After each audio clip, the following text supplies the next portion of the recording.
Okay, good. So thanks again to the organizations, Manit and NTU Taiwan, and also all the participants who have taken pain to join this webinar.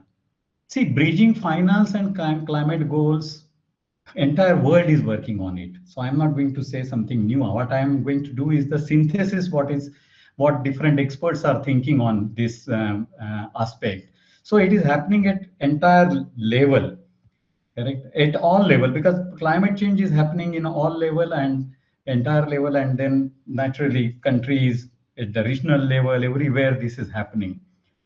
What we need to know is that cities are the front line of the climate impact and can play a key role in the GHG mitigation. Um, so in this way, in this presentation, I'm going to link all what thinking is going on in the context of the Indian cities, because I thought that would be the thing appropriate to do, because bridging finance and climate goals, I'm not a global expert or the national level experts. I have some experience with the Indian cities. So if I have to start, then we have to say that achieving net zero is not just a technological problem, but it's a financial one. And anything in the world requires two things. First, it requires a technological breakthrough, any new invention, anything. But then it becomes common or order of a day only when it bridges the financial hurdle or it becomes financially viable. So first technological breakthrough and then second financial breakthrough. So both things are required. As I said, climate change is pervasive like that. This finance is also pervasive. Everywhere, it cuts across every aspect. So bridging finance and climate goals, it does not mean finding money, but it includes rethinking mobilization, directing and de-risking the capital of the financial systems. Finance is there, and every year as the world grows, whatever GDP growth is there, we will be doing farming, we'll be doing mining, there will be different kind of production industries, producing the wealth, all that will be happening. So finance is there, climate climate change danger is there, that problem is there. So what need to be done is now to bridging it, and what need to be done is the rethinking of a mobilization, whatever revenue is there, whatever finance is there, how it can be mobilized, how it can be redirected, and de-risking the capital across the financial systems, from domestic saving to the investment in the country, all that, and in case of India to the globe, and then the global investors also.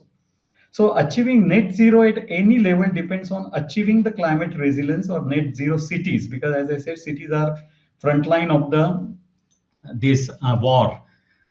Indian cities have also significant opportunity to adapt to growing climate and disaster impacts and set our country on a path towards the vibrant economic growth and prosperity. Why? Because 50% of the urban population yet to come and live into the Indian cities. It will increase from 480 million to 951 million by 2070, the year which we are targeting for net zero. So there is a catch 22. On one side, we need to reduce the carbon footprint.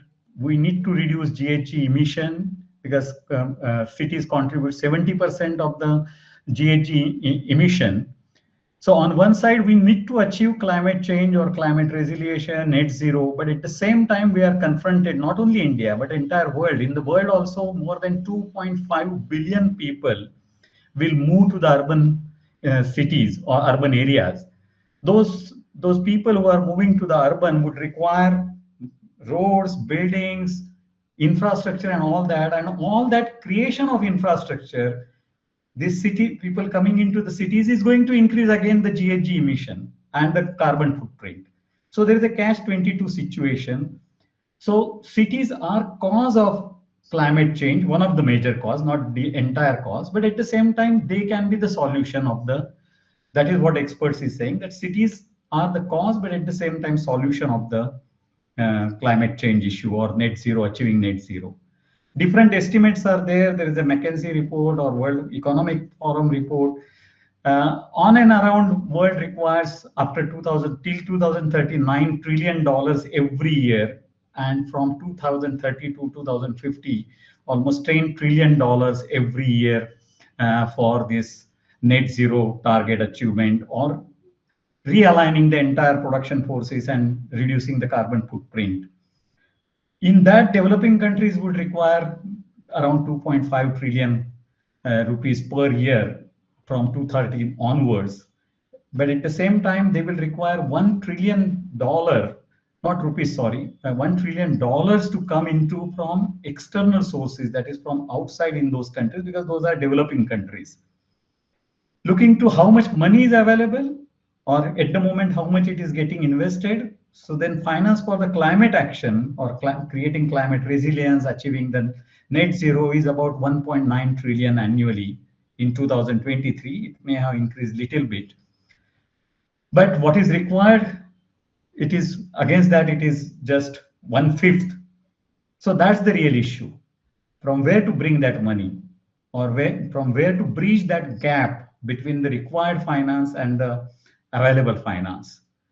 One naturally would be the enhancing public financing, that is the budgetary supports, government, through government and all the public institutions. But governments are not going to get free of the migration issue, poverty issue, other aspects which are existing in the world. So their public finance will be constrained. They will have to meet the existing priorities. Top of that, they will have to spend, for example, creating urban infrastructure. Now, for having this climate resilience, urban infrastructure would require 9 to 27% higher cost. So on one side, existing governments will have to fund for the people which are coming into urban areas. As I said, more than 2.5 billion in the world, and in India, more than 400 million people moving to the urban. So whatever infrastructure is to be created would require higher amount of the cost or higher amount of the finance to make it climate resilience or to reduce its carbon footprint. So one has to look at the private sector financing. But at the same time, at the moment, private investors are hesitant to commit capital for climate projects because one is return on it, perceived risk. How much return, nobody can know at the moment. Insufficient policy support, entire realignment or financial architecture, we say global level, at a country level, at a regional level has to happen. High capital cost because these technologies require much more amount, and then political and regulatory unpredictability. So today, private finance is funding those projects which are not climate resilient. Reducing the emission through investment in green assets, financing the transition from carbon intensive assets to green assets. So that's the challenge. That is the less carbon intensive assets, correct, green assets, and decommissioning the highly polluting assets, the assets which are polluting, they need to be decommissioned. So I was saying that India has already started pursuing green technologies. It has created different missions. It is taking a lot of steps, right from creating battery storage, hydrogen. We every day hear what we are doing towards achieving this net zero status by 2070. But there is a need for a systematic change. If this gap is to be bridged, or we need to create. So first systematic change is to happen is that all green climate or climate positive sectors need to be part of our entire banking system's priority lending, the way agriculture and MSME is there. Then also we need to change mandate for the banking sector will not be sufficient, but we will need to create the system of credit guarantees and all that flow, correct? So there needs to be a apex institution to look at the entire green public finance, correct?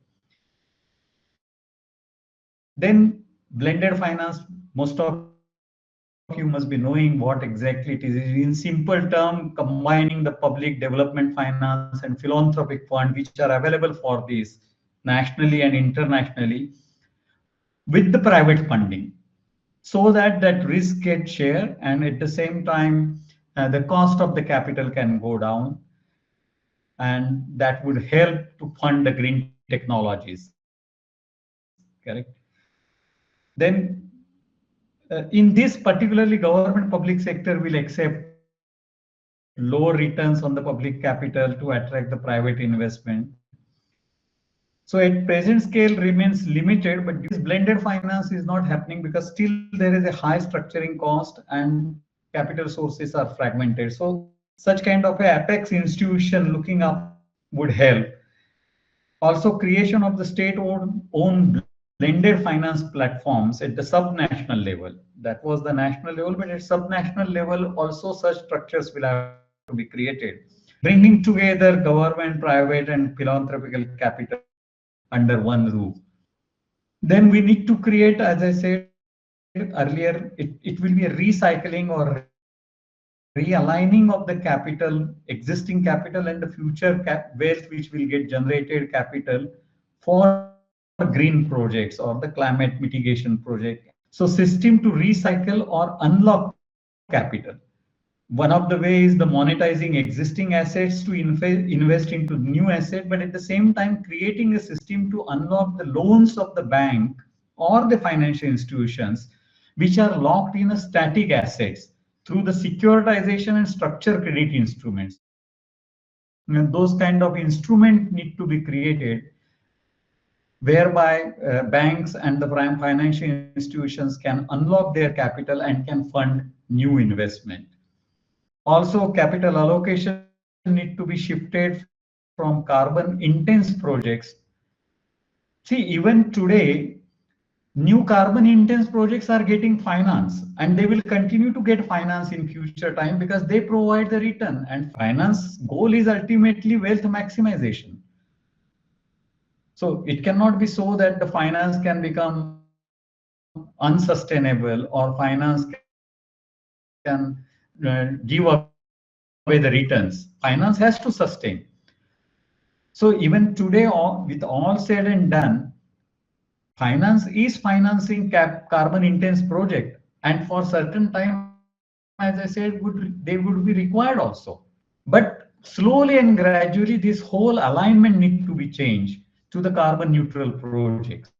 Of course, it's a limited window to overcome at the moment. So such kind of a thing, already RBI has used that kind of a mechanism. Earlier also it has utilized that kind of a for when Mr. Rajan was there in 2013. So achieving climate resilience. Now coming to the Indian cities, because I said my focus would be on Indian cities.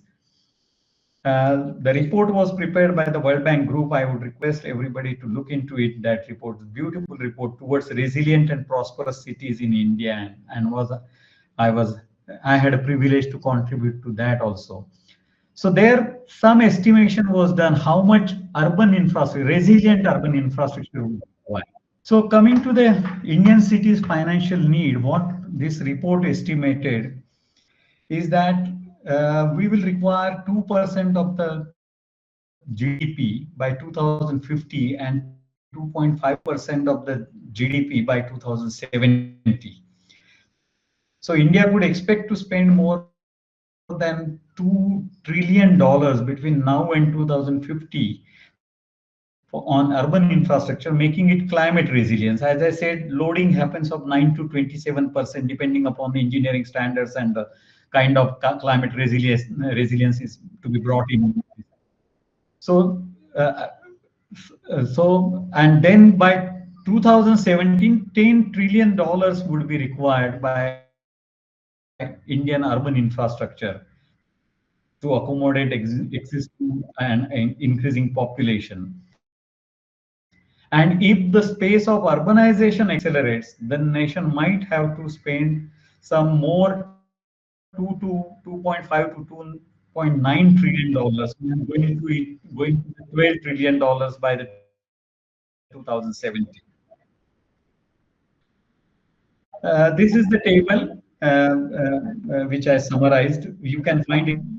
Look at the Indian cities, what national government and state government needs to do, and then what city need to do for bridging this gap between the finance and the climate goals. First, we need a national urban resilience program. We have national mission for sustainable habitat, but we need a very large scale urban resilience program. Some programs have started, a network of C-Cube has been created. Then there is a capacities program was there, Cities 2.0 program has been started. But at the moment, it is with the few selected cities.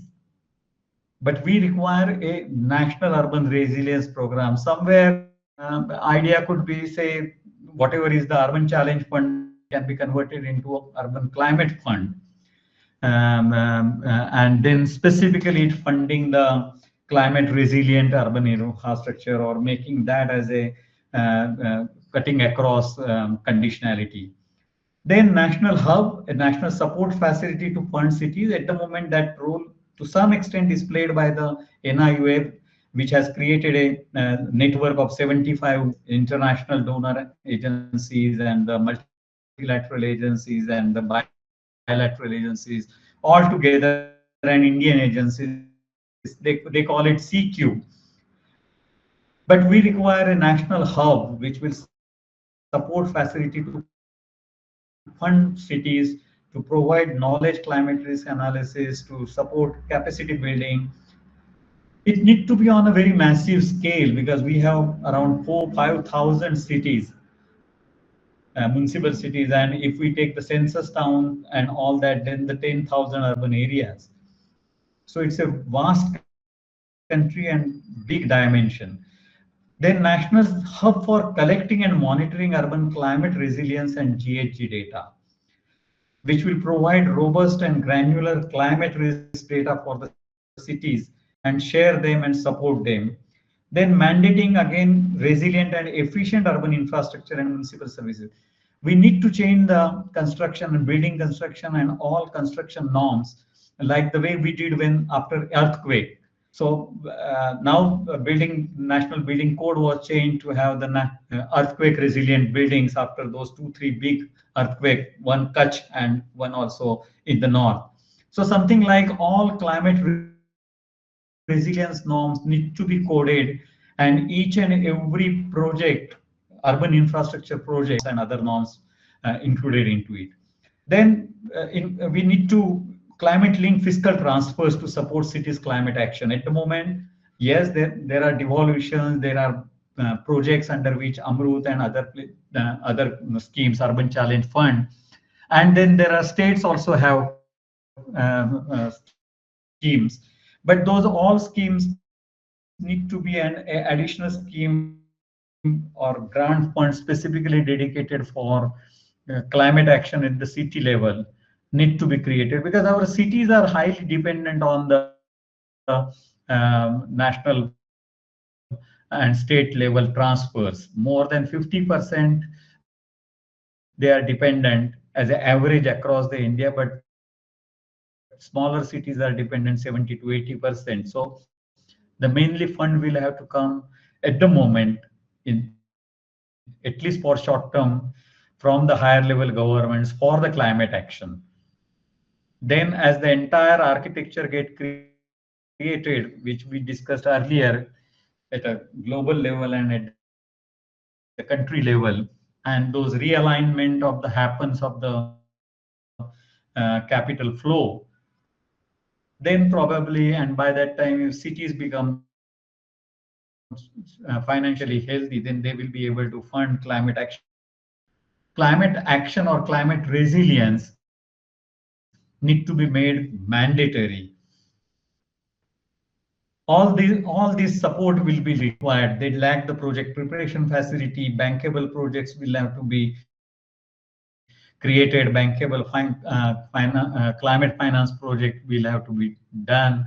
Credit guarantees and the parameters. So whatever steps I discussed earlier at a national level would require at a city level also to bridge the gap between the gap between the finance and the climate goals or the climate action at the city level, creating the credit guarantees, establishing standard guidelines for climate budgeting. Cities need to adopt climate tech, capital infrastructure planning and the climate budget. Mumbai has started climate budget. Then Ahmedabad has started climate. But order of the day for all, at least to start with the 500 cities, which covers almost 70 to 80% of the urban population. So it need to become an order of the day for them. Then implement performance budget based incentives for climate, outcome based grants, and support lagging cities more with the multi-year capital investment planning and all that. No city is preparing at the moment a 5-year capital infrastructure plan. Now what we require is the climate capital infrastructure plan or climate city infrastructure plan. Then at a national and state level, we need to develop a funding and financing strategy for implementing roadmap for the cities.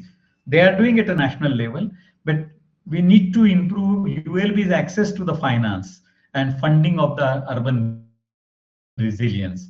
One is giving them more transfers, but making all the financial institution, banks, and other things amenable, where the capable municipal bodies at least should be able to access the climate finance. In fact, NIUA is creating such kind of a facility where the already it has started that kind of a facility where they will guide the cities and all that. But it is at a nascent stage. It will have to have a very big dimension. Then we need to provide, we need to identify actions at the ULB's cash flow generation and own source revenue, because municipal bodies do not have adequate resources in their hands. They are getting huge funding, as I said, more than 50% or 50 to 70%. Even big cities are dependent at least 35% on the transfers from them. But we need to give more resources, then we need to create the accountability so that those bodies optimize. One of the factor or one of the issue is that whatever resources municipal bodies are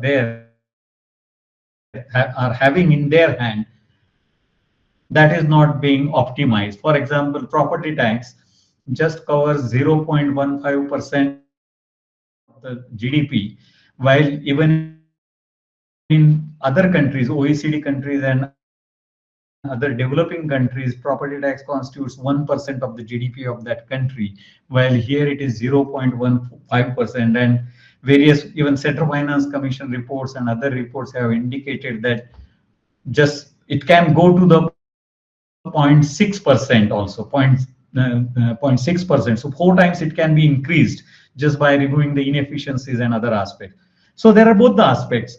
We need to give more resources. We need to create architecture so that the cities will be able to finance their climate action. First, we need to put